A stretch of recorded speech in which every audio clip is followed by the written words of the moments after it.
الحمد لله نحمده ونستعينه ونستغفره ونؤمن به ونتوكل عليه ونعوذ بالله من شرور أنفسنا ومن سيئات أعمالنا من يهده الله فلا مضل له ومن يضلله فلا هادي له ونشهد أن لا إله إلا الله وحده لا شريك له ونشهد أن سيدنا وحبيبنا ومولانا محمدا عبده ورسوله الذي أرسله بالحق بشيرا ونذيرا وداعيا إلى الله بإذنه وسراجا منيرا فقد قال الله تعالى في كلامه المجيد وفرقانه الحميد أعوذ بالله من الشيطان الرجيم بسم الله الرحمن الرحيم إن الله وملائكته يصلون على النبي يا أيها الذين آمنوا صلوا عليه وسلموا تسليما اللهم صل على سيدنا مولانا محمد وعلى آل سيدنا مولانا محمد একটু জোরে সরে একটু মহব্বতের সহিত একটু পড়েন আল্লাহুম্মা সাল্লি আলা সাইয়্যিদিনা মাওলানা মুহাম্মদ ওয়া আলা আলি সাইয়্যিদিনা মাওলানা মুহাম্মদ বালাগাল উলা বিকামালিহি কাসাফাত তুজা বিজামালিহি حسنت جميع خصاله صلوا عليه وعليه نحمده ونصلي على رسول الكريم উপস্থিত দিনদার মুসলমান শ্রদ্ধেয় ভাই পদ্মার আড়ালের মা ও বোনেরা মাননীয় সভাপতি সাহেব এই তাফসীরুল কোরআন মাহফিলের কমিটিবৃন্দ ওলামায়ে কেরাম সকলের প্রতি আমার আবারও সালাম আসসালামু আলাইকুম ওয়া রাহমাতুল্লাহি ওয়া বারাকাতুহু ওয়া আলাইকুম আসসালাম ওয়া রাহমাতুল্লাহি ওয়া বারাকাতুহু আমার বন্ধুগণ আজকে এই মাহফিলে মহান রব্বুল আলামিন আমাদের সকলকে যে জান্নাতের বাগিচায় বসায় আল্লাহর গুণ এবং গান করার তৌফিক যে আল্লাহ পাক আমাদেরকে দিলেন সেই মহান আল্লাহ পাকের দরবারে লাখো কোটি শুকরিয়া গুজার করছি সকলে জোরে বলেন আলহামদুলিল্লাহ আলহামদুলিল্লাহ এছাড়া আল্লাহ পাকের দরবারে আরো শুকরিয়া তিনি আমাদেরকে মুসলমান হিসাবে এই দুনিয়াতে পাঠিয়ে দিয়েছেন তার জন্য আল্লাহ পাকের দরবারে শুকরিয়া সকলে জোরে বলেন আলহামদুলিল্লাহ আলহামদুলিল্লাহ এছাড়া আল্লাহ রাব্বুল আলামিনের দরবারে আরো শুকরিয়া জানাই তিনি আমাদেরকে শেষ নবী আখিরি নবী দুজাহানের বাদশা সররে মদিনা বুলবুল মদিনা বাগি মদিনা শাহী মদিনা মক্কারি মদিনা মা আমিনার নয়নের মনি নবী কুল শিরোমণি হযরত মুহাম্মদ মুস্তাফা আহমদ মুস্তাফা সবাই বলেন সাল্লাল্লাহু আলাইহি ওয়াসাল্লাম আমার বন্ধুগণ আল্লাহ পাকের খাস রহমত ছাড়া এই দরবারে আমরা কেউ একত্র হয়ে বসতে পারতাম না জোরে বলেন ঠিক কিনা ঠিক এছাড়া আল্লাহ রাব্বুল আলামিন বলেন, হে আমার বান্দা বান্দিরা, যখন তোমরা আমাকে মনে মনে স্মরণ করো, আমি আল্লাহ তখন তোমাদেরকেও মনে মনে স্মরণ করি। জোরে বলেন সুবহানাল্লাহ। এছাড়া আল্লাহ রাব্বুল আলামিন আরো বলেন, হে আমার বান্দা বান্দিরা, যখন তোমরা একটা সভা সমাবেশ মিলাইয়া একত্রিত হয়ে বসে আমি আল্লাহর কথা আলোচনা করতে থাকো, তখন আমি আল্লাহর মহল্লায় তোমাদের সব ভালো সবাই ফেরেশতাদের সবাই আমি আল্লাহ তখন তোমাদের কথা বলতে থাকি। সুবহানাল্লাহ। আমার বন্ধুগণ,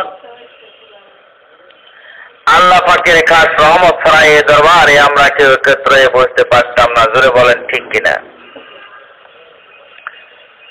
আমার বন্ধুগণ, আল্লাহর হাবিব সাল্লাল্লাহু আলাইহি ওয়াসাল্লাম নিজের ঘরের শয়ন কক্ষে যখন শুয়েছেন, হঠাৎ দেখলেন ঘরের ছাদ খুলে গেল। ঘরের ছাদ যখন খুলে গেল, দুইজন ব্যক্তি ঘরের ভিতরে প্রবেশ করলেন, আল্লাহর নবীকে টেনে উঠালেন। এবার দুইজন ব্যক্তি দুই হাত ধরে টেনে এসে সোজা একটু সরু পথ দিয়ে রওনা করলেন, সুন্দর একটি সুসজ্জিত পথ। সামনের দিকে অগ্রসর হচ্ছেন। আল্লাহর নবী বলেন, দুইজন আমার দুই হাত ধরে টেনে এসে নিয়ে যাচ্ছে। যাইতে যাইতে একটা সুন্দর একটা ফুলের বাগানের ভেতরে প্রবেশ করলাম। ফুলের বাগানের ভেতরে সোজা সরু একটি পথ চলে গেছে। এত সুন্দর একটা ফুলের বাগান, ওই বাগানের ভেতর দিয়ে রওনা করেছি। পথ চলতে চলতে হঠাৎ একটা লোক দেখা গেল শুয়ে আছেন, আর তার মাথার উপরে একজন লোক পাথর নিয়ে দণ্ডায়মান। ওই শোয়া ব্যক্তির মাথার উপরে ওই দাঁড়ানো ব্যক্তি একটা পাথর দিয়ে এমন জোরে আঘাত করতেছেন। ওই পাথরের আঘাতে শোয়া ব্যক্তির মাথার মগজগুলো ছিটকে ছিটকে চলে যায়। আর পাথরটা যখন ঘুরে ঘুরে যায়, ওই পাথর আনার জন্য আবার যখন যায়, তখন আবার পূর্ণের নেই ওই মাথাটা হয়ে যায়। এভাবে একবার করজোরে যখন মারে, মাথাটা ছন্ন বিচ্ছন্ন হয়ে যায়, মগজগুলো ছিটকে ছিটকে, রক্তগুলো ছিটকে ছিটকে যাচ্ছে। ওই পাথর আনার জন্য যখন আবার যায়, আবার মাথাটা পূর্বের ন্যায় হয়ে যায়। এভাবে করে বারবার আঘাত করা হচ্ছে। আর ওই শোয়া ব্যক্তি এমন জোরে জোরে চিল্লাইতেছেন আর লাফালাফি দাফাদাফি করছেন। এমন শব্দ হচ্ছে, ওই শব্দ যদি দুনিয়ার মানুষ শুনতে পেত তাহলে খানা পিনা বন্ধ করে দিত, অজ্ঞান হয়ে জমিনে পড়ে যেত। আমার বন্ধুগণ, এভাবে বারবার আঘাত করা হচ্ছে। এই দৃশ্য দেখে আল্লাহ নবী বললেন, এর কারণ কিভাবে কেন আঘাত করা হয়? দুইজন ব্যক্তি বললেন, ইয়া রাসূলুল্লাহ, কি আপনি সামনের দিকে অগ্রসর করেন। এভাবে তাদের আঘাত দিতে থাকবে কিয়ামত পর্যন্ত। সুবহানাল্লাহ। এভাবে আঘাত দিতে থাকবে কিয়ামত পর্যন্ত। কারণ দেখেন, একজন ব্যক্তি শুয়ে আছেন আর একজন ব্যক্তি দাঁড়ানো, তার হাতে বড় একটা পাথর, এই পাথর দিয়ে বারবার আঘাত করতেছে। এটা দৃশ্যটা আল্লাহ নবী দেখলেন। তো ওই দুইজন ব্যক্তিকে জিজ্ঞাসা করলেন, যে দুইজন ওই হাত ধরে টেনে নিয়ে যাচ্ছে, জিজ্ঞাসা করলেন যে এর কারণ কি, এইভাবে মারতেছে কেন? দুইজন ব্যক্তি বলেন, ইয়া রাসূলুল্লাহ, আপনি সামনে দিকে চলেন, এটার মানে পরে ভেঙে দেওয়া হবে, আপনি সামনের দিকে আসেন। এবার দুইজন ব্যক্তি আবার আল্লাহ রাসূলের হাত ধরে, দুই হাত দুইজনে ধরে আবার সামনের দিকে রওনা করলেন। ওই সুন্দর সোজা একটি সুসজ্জিত পথ দিয়ে রওনা করেছেন, ফুলের বাগানের ভিতর দিয়ে। এবার সামনের দিকে চলছেন, যাইতে যাইতে দেখেন আর একটা লোক বসা আছে, রাস্তার পাশে একজন লোক বসা আছে, আর ওই বসা ব্যক্তির পাশে আর একজন ব্যক্তি দাঁড়ানো, আর ওই দাঁড়ানো ব্যক্তির হাতে লোহার একটা চিমটা, ওই চিমটা দ্বারা ওই বসা ব্যক্তির গালের মাংসগুলো টেনেছে ছিঁড়ছে। মানে যে ব্যক্তি বসে আছে ওই দাঁড়ানো ব্যক্তি লোহার চিমটা দিয়া ওই গালের মাংসগুলো টেনে টেনে ছিঁড়তেছে, এমনকি জিহ্বা পর্যন্ত টেনে ছিঁড়ছে, কান পর্যন্ত ছিঁড়ে ফেলতেছে, এভাবে করতেছে। এবার ডান গালের মাংসগুলো ছেঁড়া যখন হয়ে যায়, জিহ্বা পর্যন্ত টেনে টেনে ছিঁড়ছে, এবার বাম গালের মাংস আবার ছেঁড়া শুরু করে দেয়, আর ডান গালের মাংসগুলো যেগুলো ছিঁড়ে ফেললেন আবার পূর্বের ন্যায় হয়ে যায় ডান গালের মাংস। এবার বাম গালের মাংস যখন ছেঁড়া শুরু করে, এভাবে গোস্তগুলো টেনে গেছে ছিঁড়ছে, এমনকি জিহ্বা পর্যন্ত টেনে ছিঁড়ছে। এই অবস্থা দেখে একবার ডান পাশে আর একবার বাম পাশে এভাবে ছিঁড়তেছেন। আল্লাহ নবী দুইজন ব্যক্তিকে ডাক দেয়া বলেন, এর কারণ কি? এই ব্যক্তির গালের মাংসগুলো এইভাবে টেনে টেনে ছিঁড়ছে কেন? আর কেন এগুলো ছিঁড়ছে আপনি বলেন, আপনারা কারা গো, কেন এইভাবে ছিঁড়তেছে? ওই দুইজন ব্যক্তি বললেন, ইয়া রাসূলুল্লাহ, আপনি সামনের দিকে অগ্রসর করেন, কারণ এভাবে কিয়ামত পর্যন্ত তাদের সাজা হতে থাকবে। সুবহানাল্লাহ। এই দুইজন ব্যক্তি বললেন, ইয়া রাসূলুল্লাহ, এর ভাব সম্প্রসারণ পরে ক্লিয়ার করে দেওয়া হবে, আপনি সামনের দিকে অগ্রসর হন। আবার সামনের দিকে অগ্রসর করলেন, যাইতে যাইতে দেখেন একটা সুন্দর একটা পুকুর পর্যন্ত, পুষ্করণী। ওই পুকুরের মাঝখানে একটা লোক, ওই পুকুরটা ভর্তি হলো রক্ত, টকবক টকবক করছে, ফুটান্ত পানি মতো একদম টকবক করতেছে। ওই ফুটান্ত রক্তের মধ্যে একটা লোক হাবুডুবু খাচ্ছেন আর কিনারের দিকে আসার জন্য চেষ্টা করছেন, সাঁতরিয়ে আসতেছেন কিনারের দিকে, কিন্তু ওই পুকুরের কিনারে একজন লোক দাঁড়ানো, তার আশেপাশে অনেকগুলো পাথর। ওই ব্যক্তি যখন কিনারের দিকে আসে, কাছাকাছি যখন আসে, ওই কিনারের লোকটা পাথর দিয়ে তার মুখের উপরে এমন জোরে আঘাত করে, এক আঘাতে আবার ওই পুকুরের ভিতরে যে লোকটা আছে ওঠার জন্য চেষ্টা করতেছে, তার মুখের উপর যখন মেরে দেয় তখন আবার সেই পুকুরের মধ্যে চলে যায়।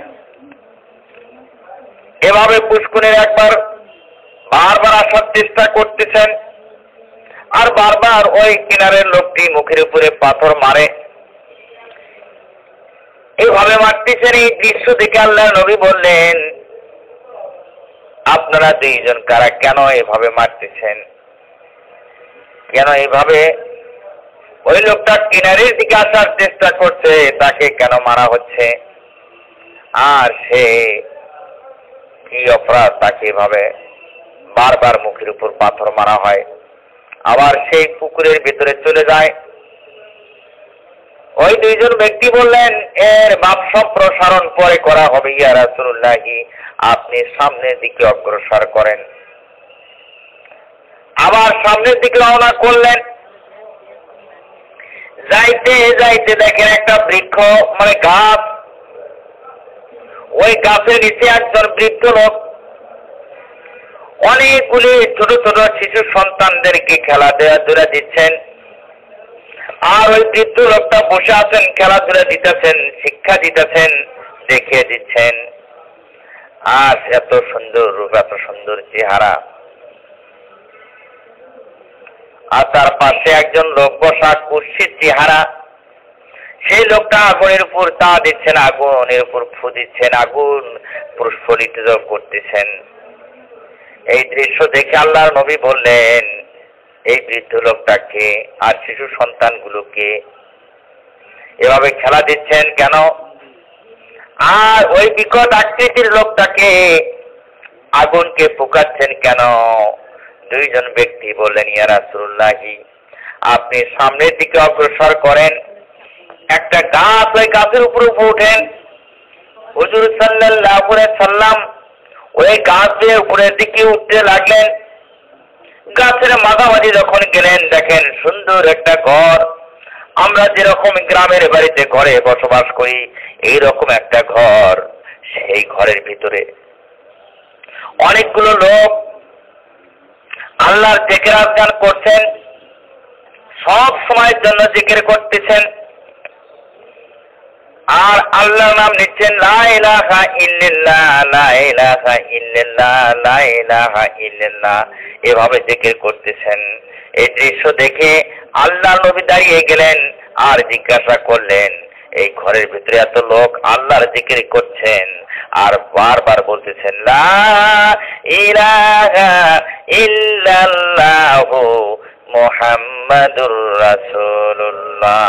একটু জিকির করেন, লা ইলাহা ইল্লাল্লাহ, লা ইলাহা ইল্লাল্লাহ, লা ইলাহা ইল্লাল্লাহ, লা ইলাহা ইল্লাল্লাহ, লা ইলাহা ইল্লাল্লাহু মুহাম্মাদুর রাসূলুল্লাহ। আমার বন্ধুগণ, এবার ওই গাছ দিয়ে আবার উপরের দিকে রওনা করলেন। কিছুদূর যাওয়ার পরে দেখেন আরেকটি ঘর, সেই ঘরের ভিতরে দুইজন ব্যক্তি, তারাও আল্লাহর জিকির আজকার করছে। আমার বন্ধুগণ, এই দুইজন ব্যক্তি কে বা কারা? হুজুর পাক সাল্লাল্লাহু আলাইহি ওয়াসাল্লাম আবার গাছ বেয়ে আরেকটু উপরে উঠলেন। ওঠার পরে দুইজন ব্যক্তি বললেন, ইয়া রাসূলুল্লাহ, আপনি আকাশের দিকে তাকিয়ে দেখেন। হুজুর সাল্লাল্লাহু আলাইহি ওয়াসাল্লাম যখন আকাশের দিকে তাকালেন, দেখেন যে সাদা একটা ধবধবে মেঘ, মেঘটা আল্লাহ রাসূলের মাথার উপরে হাসাহাসি করতেছেন। এই দৃশ্য দেখে আল্লাহর নবী বললেন যে এই মেঘ কেন হাসাহাসি করে, এই মেঘটা কেন হাসাহাসি করতেছে, এটা কি? দুইজন ব্যক্তি বলেন, ইয়া রাসূলুল্লাহ, এইটা মেঘ নয়, এইটা হলো আপনার ঘর, আর আপনি এই ঘরের ভিতরে প্রবেশ করবেন। হুজুর সাল্লাল্লাহু আলাইহি ওয়াসাল্লাম বলেন, তাহলে আমার ঘরের ভিতরে আমাকে যেতে দাও, আমি আমার ঘরের ভিতরে এখনই যাব। দুইজন ব্যক্তি বললেন, ইয়া রাসূলুল্লাহ, আপনার বয়স তো পূর্ণ হয় নাই, অর্থাৎ আপনার এটাই হলো কবর, আপনি এই কবরের মধ্যে প্রবেশ করবেন, আর এই জন্য এটা হাসাহাসি করতেছে আপনাকে দেখে। আপনি যখন তার কাছে যাবেন, কবরের মধ্যে যখন প্রবেশ করবেন, তখন কত আনন্দ পাবে, কবরের মধ্যে আপনি থাকবেন, কত আনন্দ পাবে তারা, এই জন্য হাসাহাসি করতেছেন। হুজুর সাল্লাল্লাহু আলাইহি ওয়াসাল্লাম বলেন, আমাকে ছেড়ে দাও, আমার ঘরের ভিতরে আমি এখনই প্রবেশ করব। দুইজন ব্যক্তি বললেন, না, এখন আপনার বয়স পূর্ণ হয় নাই, যখন আপনার বয়সটা পূর্ণ হয়ে যাবে আর যখন দুনিয়া থেকে বিদায় হয়ে যাবেন, তখন আপনি এই ঘরের ভিতরে প্রবেশ করবেন, এর আগে এই ঘরের ভিতরে প্রবেশ করতে পারবেন না। এবার হুজুর সাল্লাল্লাহু আলাইহি সাল্লাম বলেন, আমি বুঝতে পারলাম, তাহলে ওই ঘরের মধ্যে যে দুইজন ওই ব্যক্তিকে। দুইজন ব্যক্তি বললেন যে ওই দুইজন ব্যক্তি হলেন, আমি আপনার ডান পাশে আমি হলাম হযরত জিবরাইল আলাইহিস সালাম, আর বাম পাশে মিকাইল আলাইহিস সালাম, দুইজন আপনাকে নিয়ে এগুলো দেখালাম।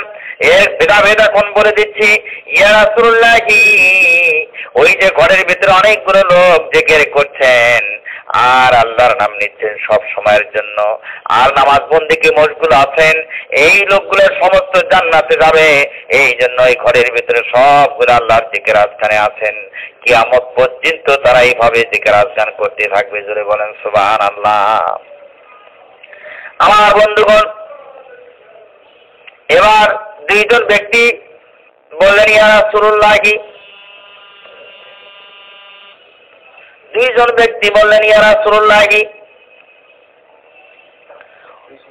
ওই যে গাছের নিচে একজন বৃদ্ধ বসা, উনি হলেন হযরত ইব্রাহিম খলিলুল্লাহ। হযরত ইব্রাহিম আলাইহিস সালাম কিয়ামত পর্যন্ত এই বাচ্চাদেরকে খেলাধুলা দিতে থাকবে, কারণ এই বাচ্চাগুলো এমন সন্তান পিতাকে পিতা মা বলে ডাকতে পারে নাই, মাকে মা বলে ডাকতে পারে নাই। 6 দিন বয়স, 7 দিন বয়স মায়ের উদর থেকে চলে গেছেন। ছোট্ট শিশু সন্তান দুনিয়া থেকে বিদায় হয়ে গেছেন। এই ছোট ছোট শিশু সন্তানগুলোকে হযরত ইব্রাহিম আলাইহিস সালাম কিয়ামত পর্যন্ত খেলাধুলা দিতে থাকবে। জোরে বলেন সুবহানাল্লাহ। আর হযরত ইব্রাহিম আলাইহিস সালামের এত সুন্দর চেহারা, এই চেহারা দেখে আল্লাহর নবী বললেন, আমি তো কোনোদিন দেখি নাই। হযরত ইব্রাহিম আলাইহিস সালামকে দেখলাম, কত সুন্দর রূপ, কত সুন্দর চেহারা আমার ভাইরা। এরপরে বললেন, 2 জন লোক ডাকতে বলেন, ইয়া রাসূলুল্লাহ, ওই যে পাশে একজন বিকট একজন লোক, কুৎসিত একজন লোক আগুন ফুকাইতেছে, উনি হচ্ছেন দোজখের দারোয়ান মালিক। কিয়ামত পর্যন্ত এইভাবে আগুনে তা দিতে থাকবে, আগুন ফুকাইতে থাকবে, আগুন প্রস্ফুটিত করতে থাকবে, আর আগুন দাউ দাউ করে জ্বলতে থাকবে কিয়ামত পর্যন্ত। আর এই দোজখের মধ্যেই জাহান্নামীরা যাবে, এই চিরজীবন এই দোজখের মধ্যে তারা অবস্থান করবে, সেখান থেকে উঠতে পারবে না। সুবহানাল্লাহ। আমার বন্ধুগণ, এরপর 2 জন লোক ব্যক্তি বললেন, ডাক দিয়ে বললেন, ইয়া রাসূলুল্লাহ, ওই যে পুষ্কুনের ভেতরে রক্তের মধ্যে যে হাবুডুবু খাচ্ছেন, ওই ব্যক্তিটা দুনিয়ার বুকে সুদখোর ছিল, সুদ খাইয়াছে, টাকার উপর সুদ দিয়েছিল। সুদখোর ব্যক্তি কিয়ামত পর্যন্ত এই রক্তের মধ্যে হাবুডুবু করতে থাকবে, আর তার মুখের উপরে এইভাবে পাথর যে আঘাত করতে থাকবে। এবার হুজুর সাল্লাল্লাহু আলাইহি সাল্লামকে ডাক দেয়া বলেন, ইয়া রাসূলুল্লাহ, ওই একজন ব্যক্তি বসা, আর একজন ব্যক্তি তার মাথার কাছে দাঁড়ানো, ওই চিমটা দিয়া, লোহার একটা চিমটা দিয়ে গালের মাংসগুলো টেনে টেনে ছিটতেছেন। ওই ব্যক্তি আসলে চকলখোর, কারণ ওই চকলখোর ব্যক্তির গালের মাংসগুলো কিয়ামত পর্যন্ত টেনে টেনে ছিটতে থাকবে। এরকম লোক আছে না, এর কাছে এক কথা কয়, ওর কাছে এক কথা কয়, কয়া দিয়ে ঝগড়া বাজে দেয়, মারামারি বাজে দেয়। এরকম লোক তো বহুত আছে, এরাই হলো চকলখোর। আর এদের কিয়ামত পর্যন্ত এইভাবে তার গালের মাংসগুলো টেনে টেনে টেনে টেনে ছিটতেই থাকবে, কিয়ামত পর্যন্ত এইভাবে চিল্লাইতেই থাকবে, কবরের মধ্যে তার আযাব হতেই থাকবে। এটাই হলো কবরের আযাব।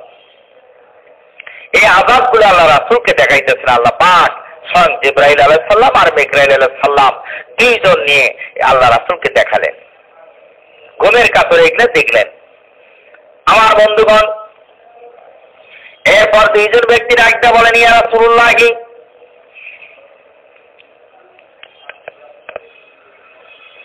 একজন ব্যক্তি শুয়ে আছেন, আর তারা মাথার উপরে একটা লোক পাথর নিয়ে দাঁড়া আছে।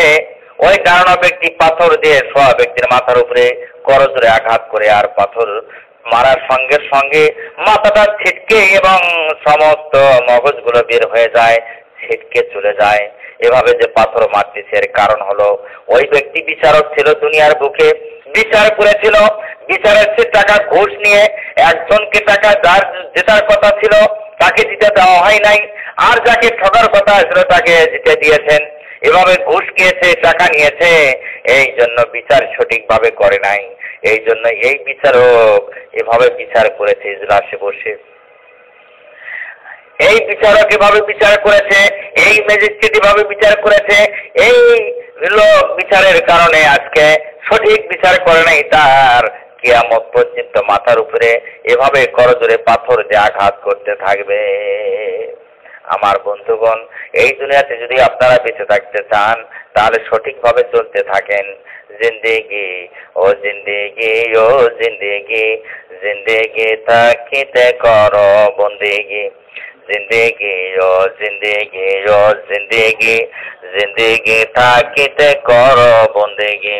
ফেরে সাসদ গোলো বাবা দেশাহার, নাহাই জামকি নাসকানারা জুজুবর, আহলে দুনিয়া কাফিরানি মুখলুকান, রোজে সরদার ঝকঝকানো বকবকান, আগার দানাম তুরা আজমান জুদারি, চিরা করদম খিয়ালে যাস না যাই। আগে যদি জানতাম রে দুনিয়া তুই আমার থেকে জুদা হয়ে যাবি, তাহলে তোর সাথে কি এত দোস্তি করতাম। গুনাহ আছে তার তওবা নাই, উম্মত আছে তার সুন্নত নাই, আল্লাহর বান্দা আছে তার বন্দিগি নাই, ওয়াজ আছে তার আমল নাই। যার গুনাহ ছিল না, যার খাতিরে আপনি সৃষ্টি, আমি সৃষ্টি, যার খাতিরে তামাম পৃথিবীর সৃষ্টি, তিনি কে?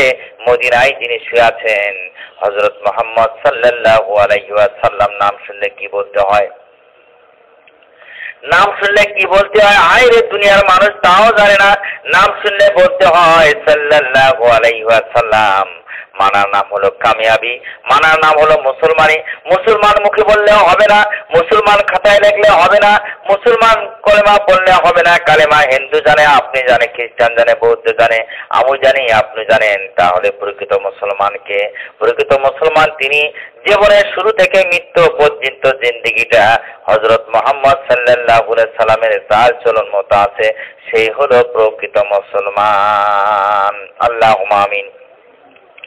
ربنا ظلمنا أنفسنا وإن لم تغفر لنا لله رب العالمين। সমস্ত প্রশংসা আল্লাহর জন্য, যা আল্লাহ তাআলার জন্য, যিনি বিশ্ব জগতের পালন কর্তা। আর-রাহমানির রহিম, পরম করুণাময় ও মহান অসীম দয়ালু, মালিকি ইয়াউমিদ্দিন, যিনি বিচার দিনের মালিক। ইয়াকা না'বুদু ওয়া ইয়াকা নাস্তাঈন, আমরা শুধু তোমারই ইবাদত করি এবং তোমার নিকটে সাহায্য প্রার্থনা করি। ইহদিনাস সিরাতাল মুস্তাকিম সিরাতাল্লাযীনা আন'আমতা আলাইহিম, তুমি আমাদের সকল সঠিক পথ প্রদর্শন করো, তাদের পথ যাদের তুমি অনুগ্রহ দান করেছ। গায়রিল মাগদুবি আলাইহিম ওয়ালাদ-দাল্লিন, তাদের পথ নয় যারা অভিশপ্ত এবং পথভ্রষ্ট হয়েছে, তাদের পথে আমাদেরকে নিও না। আমিন। আউযু বিল্লাহি মিনাশ শাইতানির রাজিম। বিসমিল্লাহির রাহমানির রহিম।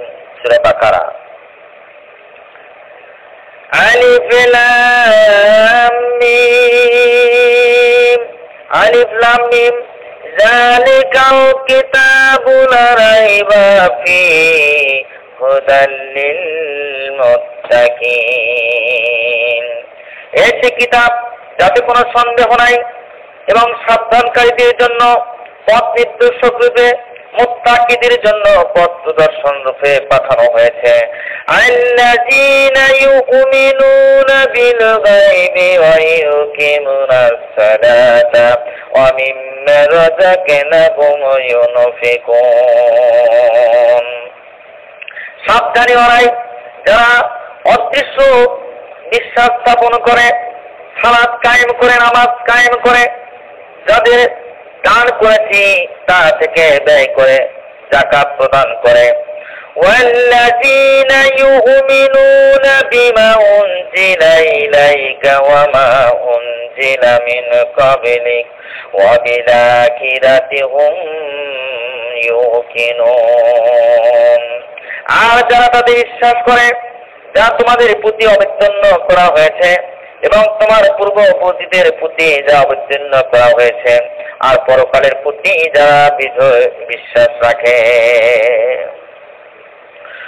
উলাইকা আলা হুদাম মির রাব্বিহিম ওয়া উলাইকা হুমুল মুফলিহুন, তারাই তাদের প্রতিপালকের নির্দেশন পথে রয়েছে এবং তারাই পূর্ণ সফল কাম। ইন্নাল্লাযীনা কাফারু সাওয়াউন আলাইহিম আনজারতাহুম আম লাম তুনজিরহুম লা ইউমিনুন, নিশ্চয় যারা কাফের তুমি তাদেরকে সতর্ক করো বা না করো, তাদের জন্য উভয় সমান, তারা ঈমান আনবে না। ختم الله على قلوبهم وعلى سمعهم وعلى أبصارهم غشاوة ولهم عذاب عظيم আল্লাহ তাদের অন্তর এবং কর্ণ সময়ের উপর মোহর মেরে দিয়েছেন। তাদের চোখের উপর আবরণ রয়েছে, পর্দা রয়েছে এবং তাদের জন্য রয়েছে কঠিন শাস্তি। তাদের জন্য কঠিন শাস্তি আছে।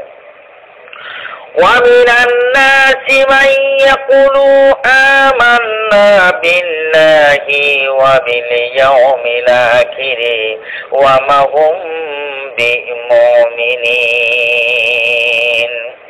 আর মানুষের মধ্যে এমন কতক লোক আছে যারা বলে আমরা আল্লাহ ও পরকালের বিশ্বাসী, অথচ তারা অবিশ্বাসী, তারা কোনোদিন বিশ্বাসী নয়। ইউকাদিউনা আল্লাহা ওয়াল্লাযীনা আমানু ওয়া মা ইউখাদাউনা ইল্লা আনফুসাহুম ওয়া মা ইয়াশউরুন। আল্লাহ ও মুমিনদেরকে তারা ধোঁকা দিতে চায়, অথচ তারা নিজেরাই ধোঁকা দেয়, অথচ তারা বোঝে না। ফি কুলুবিহিম মারাদুন ফাযাদাহুমুল্লাহু মারাদান ওয়া লাহুম আযাবুন আলিমুম বিমা কানু ইয়াকযিবুন। তাদের অন্তরে ব্যাধি রয়েছে, আল্লাহ তাদের ব্যাধি আরো বৃদ্ধি করেছেন ও তাদের জন্য রয়েছে কষ্টদায়ক শাস্তি, কারণ তারা তো মিথ্যাবাদী। ওয়াইজা কিলা লাহু লা তুফসিদু ফিল আরদি কালু ইন্নামা নাকুনু মুসলিহুন। তাদের যখন বলা হয় পৃথিবীতে ফাসাদ সৃষ্টি করো না, তখন তারা বলে আমরাই তো শান্তি প্রতিষ্ঠানকারী। আলা ইন্নাহুম হুমুল মুফসিদুনা ওয়ালাকিন লা ইয়াশউরুন। সাবধান, ওই ফাসাদ সৃষ্টিকারী, কিন্তু তারা বোঝে না। وَإِذَا قِيلَ لَهُ آمِنُ كَمَا آمَنَ النَّاسُ قَالُوا أَنُؤْمِنُ كَمَا آمَنَ السُّفَهَاءُ أَلَا إِنَّهُمْ هُمُ السُّفَهَاءُ وَلَكِنْ لَا يَعْلَمُونَ। যখন তাদেরকে বলা হয় ইসলাম পাঁচটি ভিত্তির উপরে স্তম্ভিত, কয়টা ভিত্তি? পাঁচটা ভিত্তির উপরে ইসলাম প্রতিষ্ঠিত। এক নম্বরের কথা সাক্ষ্য প্রদান করা যে মহান আল্লাহ ব্যতীত আর কোনো ইলাহ নেই।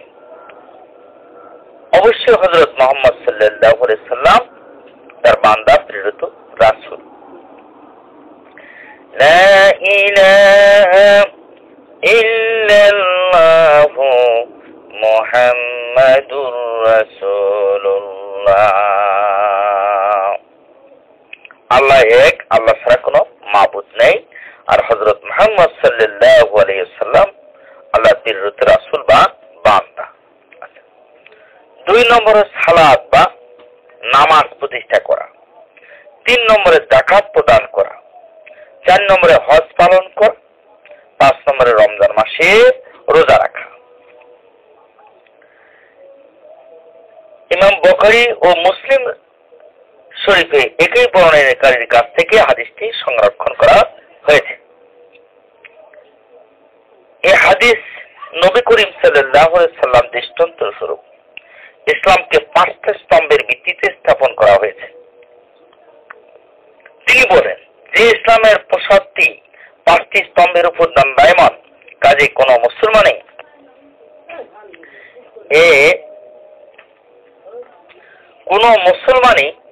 এ পাঁচটি মৌলিক কাজ যথারূপে সম্পন্ন করার সম্পর্কে বিন্দু মাত্র যদি অবহেলা করে, যদি বাদ রাখে, তবে সে ইসলামের মৌলিককে অস্বীকার করে। এতে ইসলামের মৌলিক পঞ্চবৃত্তির কথা আলোচিত করা হয়েছে। ইসলামের প্রথম কথা আল্লাহর প্রভুত্ব এবং সার্বভৌমত্ব, জীবনের সর্বক্ষেত্রের জন্য স্বীকার করা। সে সাথে হযরত মুহাম্মদ সাল্লাল্লাহু আলাইহি সাল্লামের সর্বশেষ নবুয়তের প্রতি ঈমান আনা, তার নিকট হতে যে বিধিবিধান পাওয়া গিয়েছে তা সর্বতভাবে স্বীকার করা। এরপরে হচ্ছে সালাত।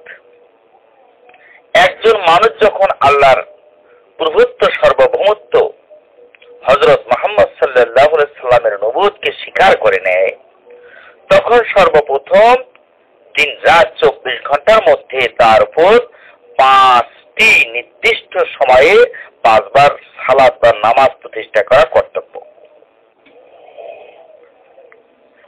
হাদিসে সালাতের পরেই যাকাতের উল্লেখ করা হয়েছে। এ থেকে স্পষ্ট রূপে বুঝতে পারা যায় যে ইসলামের সালাতের পরেই যাকাতের স্থান। আর কোরআনে কারিমে বারবার এই কথা বলা হয়েছে, আকিমুস সালাত ওয়াতুজ যাকাত, আকিমুস সালাত ওয়াতুজ যাকাত। যাকাতের সাথে নামাজের তুলনা করা হয়েছে, নামাজের সাথেই যাকাতের কথা বলা হয়েছে। আল কোরআনে যে যে স্থানে সালাতের কথা উল্লেখ করা হয়েছে, যাকাতের কথা সেখানে সেখানেই আলোকপাত করা হয়েছে। ইসলামী রাষ্ট্রে এটা কোনো ব্যক্তিগত দানের ব্যাপারে নয়, ব্যক্তিগতভাবে তা আদায় করলে চলবে না, বরং ইসলামের রাষ্ট্রে যাকাত আদায় করতে হবে বাইতুল মাল বা ইসলামী রাষ্ট্রের মাধ্যমে। ইসলামের সমাজে কোনো মুসলিম যাকাত দিতে অস্বীকার করলে ইসলামী রাষ্ট্রে তার বিরুদ্ধে জিহাদ ঘোষণা করতে বাধ্য। আচ্ছা, এরপরে আসছে সিয়াম বা সাধনা। রমজান মাসে রোজা রাখা প্রতিটি মুসলমানের জন্য রমজান মাসে পুরো 1 মাস সিয়াম সাধনা রোজা রাখা ফরজ। সিয়াম সাধনার মাধ্যমে সংযম, আত্মসিদ্ধ জীবনের উৎসর্গ সাধিত করা। এরপরে দৈহিক আর্থিক পথের নিরাপত্তা থাকলে মুমিনদের জীবনে একবার বাইতুল মালার হজ পালন করতে হবে। যার টাকা পয়সা আছে, যা আল্লাহ পাক যাকে টাকা পয়সা বেশি দিয়েছেন, ধন দৌলত বেশি দিয়েছেন, সে অবশ্যই যেন হজ করে। আর তার উপরে হজ ফরজ করা হয়েছে। আর যার টাকা পয়সা নেই তার উপরে হজ ফরজ করা হয়নি। কিন্তু টাকা পয়সা আছে, জমা জমিন ক্রয় করবেন, অট্টালিকা বিল্ডিং করবেন, ব্যাংকে লক্ষ লক্ষ কোটি কোটি টাকা ব্যাংক ব্যালেন্স করবেন, হজের মৌসুম আসলে হজে যাবেন না। আল্লাহ পাকের দরবারে জবাব দেওয়া কঠিন হয়ে যাবে কিয়ামতের দিন হাসরের ময়দানে। ইসলাম কেবলমাত্র 5টা আরকান ভিত্তির মধ্যে সীমাবদ্ধ নয়, কেননা যেহেতু মানুষ আল্লাহর অনুগত 5টি প্রধান উপায় কেবল পেতে পারে, তাই আরকানে ইসলামকে 5 আরকানে সীমিত করা হয়েছে। আমাদের জন্য অপরিহার্য হলো আল্লাহর একত্ববাদ, সার্বভৌমত্ব এবং নবী করিম সাল্লাল্লাহু আলাইহি ওয়াসাল্লাম এর রিসালাতকে মেনে নিয়ে সালাত, যাকাত, হজ, সাওম বা রোজা রাখা ইসলামের আনুষ্ঠানিক ইবাদত। এরপরে রাসূল পাক সাল্লাল্লাহু আলাইহি ওয়াসাল্লাম হাদিস শরীফে বর্ণনা করেন, আন আবি হুরায়রা রাদিয়াল্লাহু আনহু قال قال رسول الله صلى الله عليه وسلم الإيمان بدون وسبعون شعبة فأفضلها قول لا إله إلا الله وحده لا شريك له وأشهد أن محمدا عبده ورسوله أدناها إماتة الأذى عن التارك والهاو شعبة من إيمانه। হযরত আবু হুরায়রা থেকে হাদিসটি বর্ণনা করা হয়েছে। তিনি বলেন, রাসূল সাল্লাল্লাহু আলাইহি সাল্লাম বলেছেন, ঈমানের 70টিরও অধিক শাখা প্রশাখা রয়েছে। তিনি বলেছেন আল্লাহ ব্যতীত অন্য কোনো ইল্লাহ বা সর্বমোক্ত ক্ষমতার মালিক নেই। আর তার মধ্যে ক্ষুদ্রতমটি হচ্ছে রাস্তা হতে কষ্টদায়ক বস্তু অপসরণ করা। রাস্তাতে হেঁটে যাচ্ছেন, কষ্টদায়ক বস্তু কাটা আছে, ঝাউ জঙ্গল আছে, পরিষ্কার করে রাখা। এটাই হচ্ছে সবচেয়ে ছোট কষ্টদায়ক যে কাজটা, এটাই সর্বমহত্ব এবং তার মধ্যে ক্ষুদ্রতম হচ্ছে রাস্তা হচ্ছে কি করা। এটা এমন একটা ইমানের একটা অঙ্গ বা শাখা।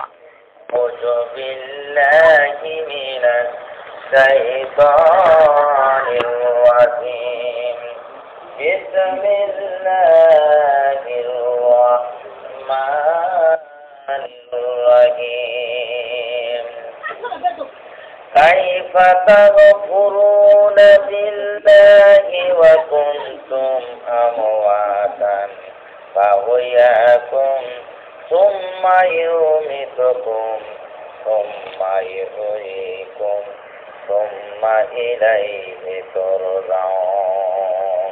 এ মানুষ কি করে সে আল্লাহর সাথে কুফরি করো যে আল্লাহ তোমাকে তৈরি করলো এই পৃথিবীতে, আসার আগে তুমি ছিলা মৃত্যু, সে আল্লাহ তোমাকে জিন্দা করলো, আবার তোমার মৃত্যু দিবেন, আবার জীবিত করবেন, আবার সে আল্লাহর কাছে তোমাকে ফিরে যেতে হবে। সুতরাং জেনে শুনে সে আল্লাহর সাথে কিভাবে কুফরি করে। আমার বন্ধুগণ, আল্লাহ রাব্বুল আলামিন কোরআনে কারিমে বলেন, সূরা বাকারা আয়াত 33, فمن تبع هداي فلا خوف عليهم ولا هم يحزنون। আল্লাহ রাব্বুল আলামিন বলেন, আমার কোরআনের আইন যারা মেনে চলবে আর আমার কোরআনের শাসন যারা মেনে চলবে তাদের জন্য কোনো ভয় নাই আর তাদের জন্য কোনো চিন্তা নাই। আমার বন্ধুগণ, হযরত ওসমান রাদিয়াল্লাহু তাআলা থেকে বর্ণিত, রাসূল সাল্লাল্লাহু আলাইহি ওয়াসাল্লাম ইরশাদ করেছেন, তোমাদের মধ্যে সেই ব্যক্তি উত্তম যে নিজে কোরআন শিক্ষা করেছেন আর অন্যকে শিক্ষা দিয়েছেন। প্রকারের কথা হযরত আবু উমামা রাদিয়াল্লাহু তাআলা থেকে বর্ণিত, তিনি বলেন, আমি রাসূল সাল্লাল্লাহু আলাইহি ওয়াসাল্লামকে বলতে শুনেছি, তোমাদের বেশি বেশি করে কোরআন পাঠ করবেন, কেননা কাল কিয়ামতের দিন হাসরের ময়দানে কোরআন তার পক্ষে সুপারিশ করবে। মুসলিম শরীফ।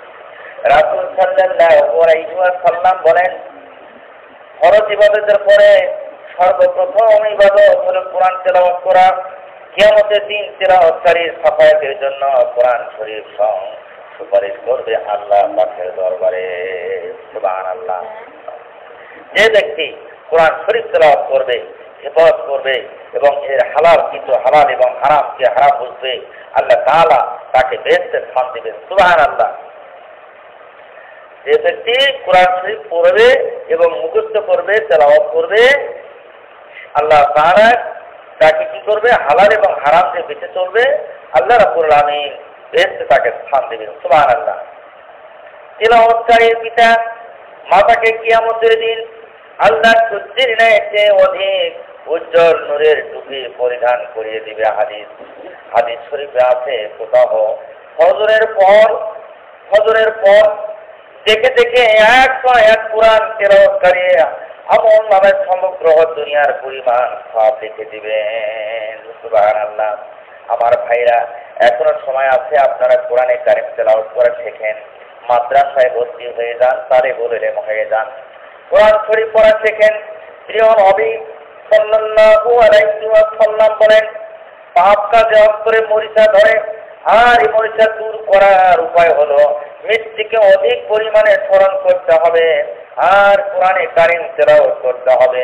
প্রিয় নবী সাল্লাল্লাহু আলাইহি ওয়াসাল্লাম বলেন, যে ব্যক্তি কোরআন শরীফ তেলাওয়াত শিখেছে, অর্থ এবং তাফসীর বুঝেছেন, কিন্তু তদনুরূপে আমল করেনি, সেজন্য তার বাসস্থান দোজখে নির্দিষ্ট করে দিয়েছেন। কোরআন মজিদ কখনো বিনা ওযুতে স্পর্শ করা যাবে না। ওযু ছাড়া কোনো সময় কেউ কোরআন শরীফ ধরবেন না। আল্লাহ তাআলা বলেন, পবিত্র ছাড়া কেউ একে স্পর্শ করবেন না। পবিত্র ছাড়া কোরআনে কারিম কোন সময়ের জন্য স্পষ্ট করা যাবে না। অনেকে আছে দৌড়ে যায় কোরআন শরীফ ধরে, আমি কোরআন শরীফ, সে কোরআন শরীফের মর্যাদা দেখি সে তো তা বোঝেই না, হঠাৎ করে যা কোরআন শরীফ ধরবে, এটা কোনোদিন হতে পারে না। আপনারা ভালো হয়ে যান, কোরআনে কারিম পড়া শিখেন, আল্লাহ পাকের কথা স্মরণ করেন, দিনের মৃত্যুকে অন্তত 10 বার আপনারা স্মরণ করেন, অবশ্যই আমলে আসবে। আল্লাহ পাক তার জিন্দেগীর গুনাহ মাফ করে দিবেন। সুবহানাল্লাহ। কিয়ামতের দিন এই কোরআনে কারিম আমাদের সকলের জন্য সুপারিশ করবেন। আর দিক থেকে কোরআনে কারিম তেলাওয়াত করে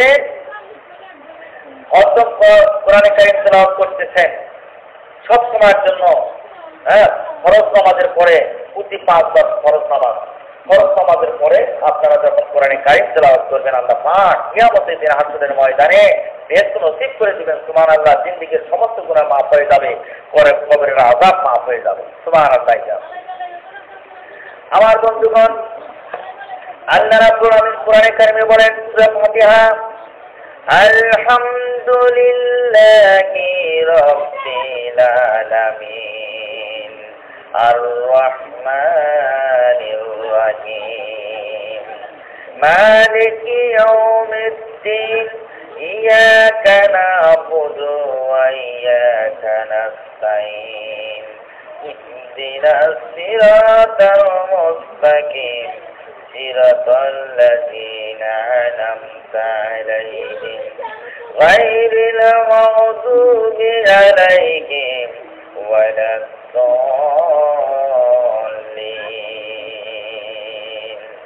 آمين।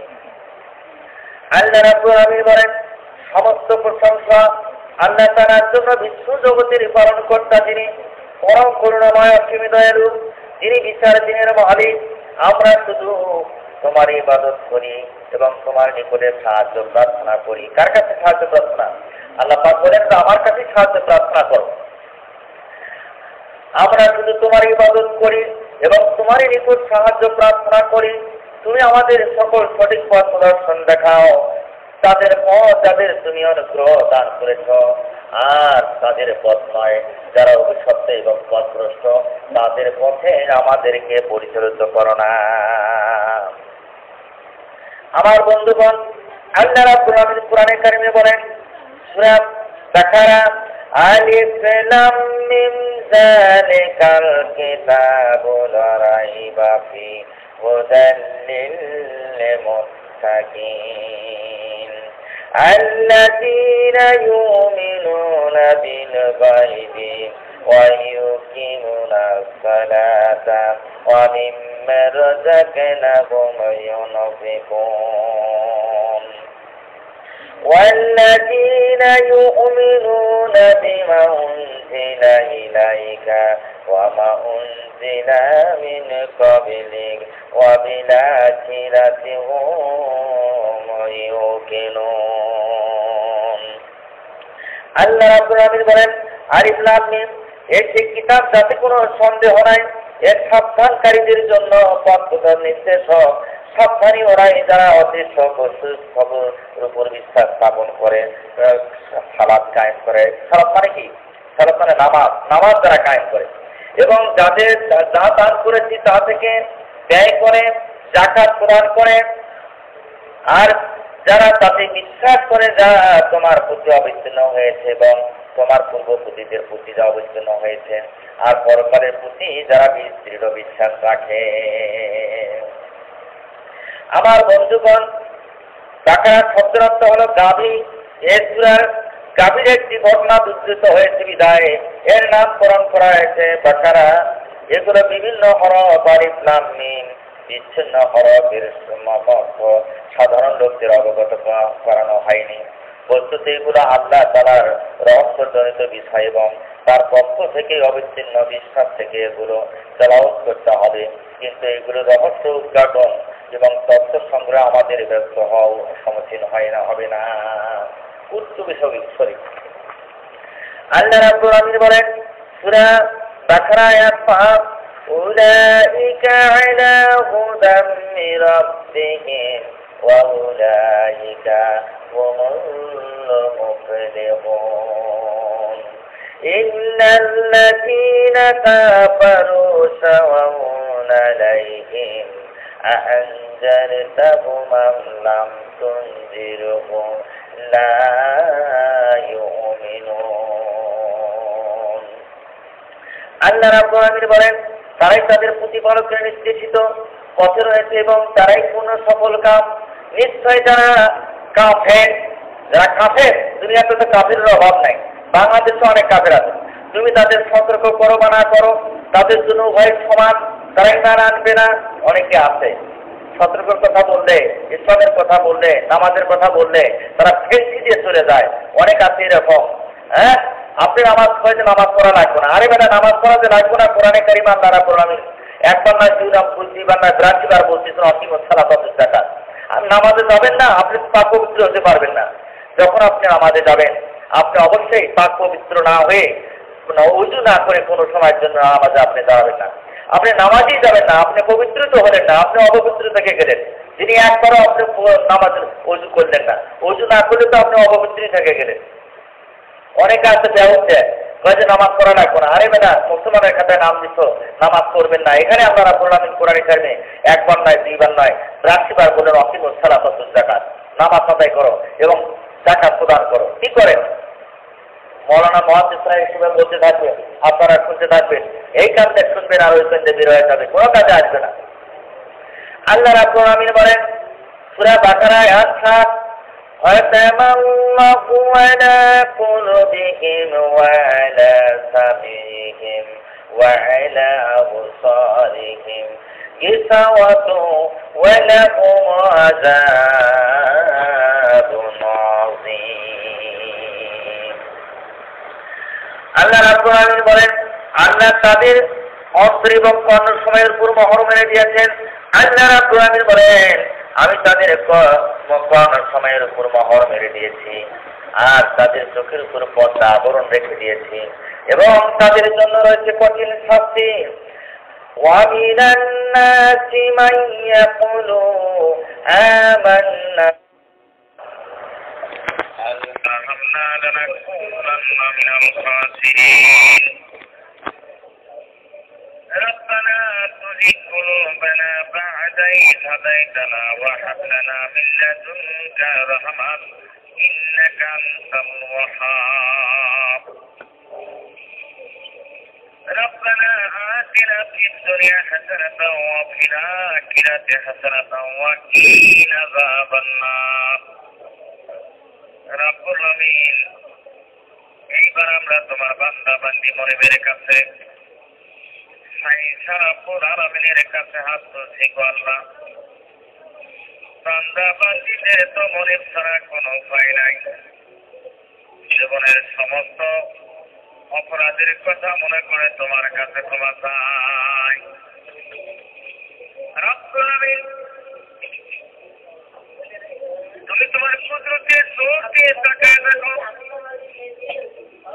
এখানে আমরা কতগুলো গুনাহগার বান্দা গুনাহের কথা মাথায় নিয়ে দেবের মতো, কাঙ্গালের মতো, মুসাফিরের মতো তোমার দরবারে হাত বাড়াইছি গো আল্লাহ। যা হাত ছাড়া তোমার পছন্দ হয় তা হাত দ্বারা আমাদের সকলের সমস্ত জীবনের গুনাহগুলি মাফ করে দাও। রব্বুল আলামিন, তাম দুনিয়ার মাটির নিচে যত মুমিন মুমিনাত শুয়ে আছেন আল্লাহ তাদের আরওয়ার পরে সওয়াব পৌঁছে দাও। রব্বুল আলামিন, এই মাহফিলের আয়োজন যারা করেছেন আর শোনার জন্য যারা এসেছেন, কিয়ামতের দিন কঠিন মুসিবতের সময় যে মাহফিল আমাদের সকলের জন্য নাজাতের ওসিলা বানিয়ে দিও আল্লাহ।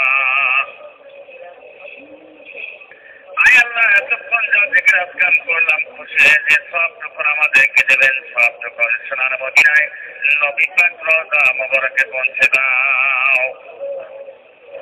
ربنا تقبل منا إنك أنت السميع العليم وتب علينا إنك أنت التواب الرحيم سبحان ربك رب العزة عما يصفون وسلام على المرسلين والحمد لله رب العالمين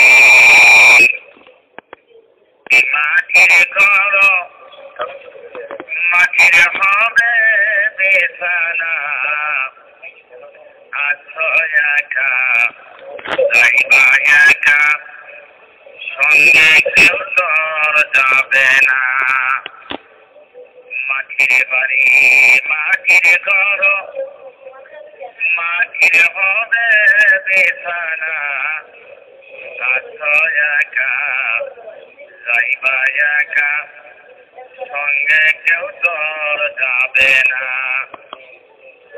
কিন্তু দিদিন ডাক পড়িবে কবর মাঝে শহীদে জগার কিছু করছ বন্ধ কবর মাঝে বিছাইতে জগার কিছু করছ বন্ধ কবর মাঝে বিছাইতে লক্ষ কোটি মুদ্রা দেয় পুরে সবানা কানা হীরা মানি মুক্তা দিয়ে পালঙ্কের ওই সামানা হীরা মানি মুক্তা দিয়ে পালঙ্কের ওই সামানা কোথায় হারছ আর কোথায় চলছ কোথায় যাইবা চলিয়া এ দুনিয়ার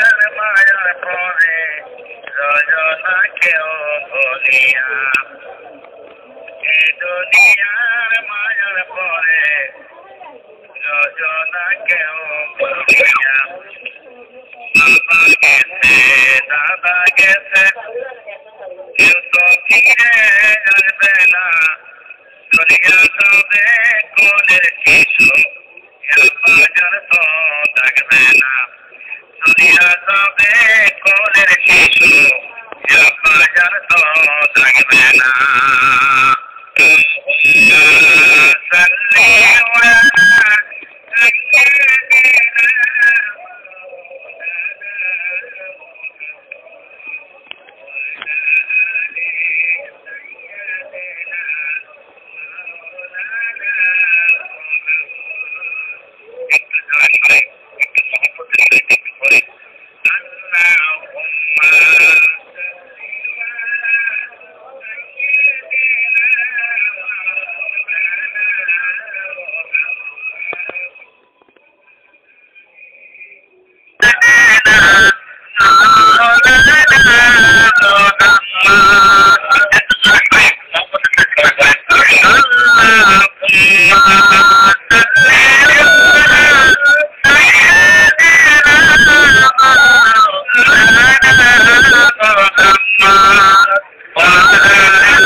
শোনেন সবে নবীজির হকিকত কাইসা ছিল বেলালের মহাবত কাইসা ছিল বেলালের মহাবত মধুর সুরে বেলালা জান ফুকারে কেন্দে কেন্দে নবীজির ওই বিচারে।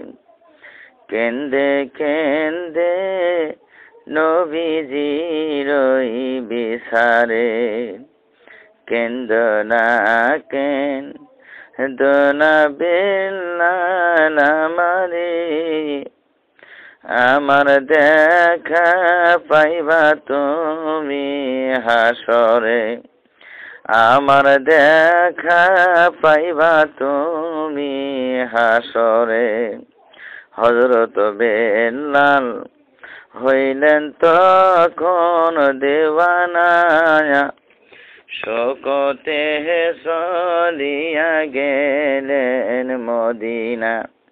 শোকতে চলিয়া গেলেন মদিনা। দেখছনি দেখছনি মোদের নবীকে এতিম বানাইয়া গেলেন আমারে। এতিম বানাইয়া গেলেন আমারে।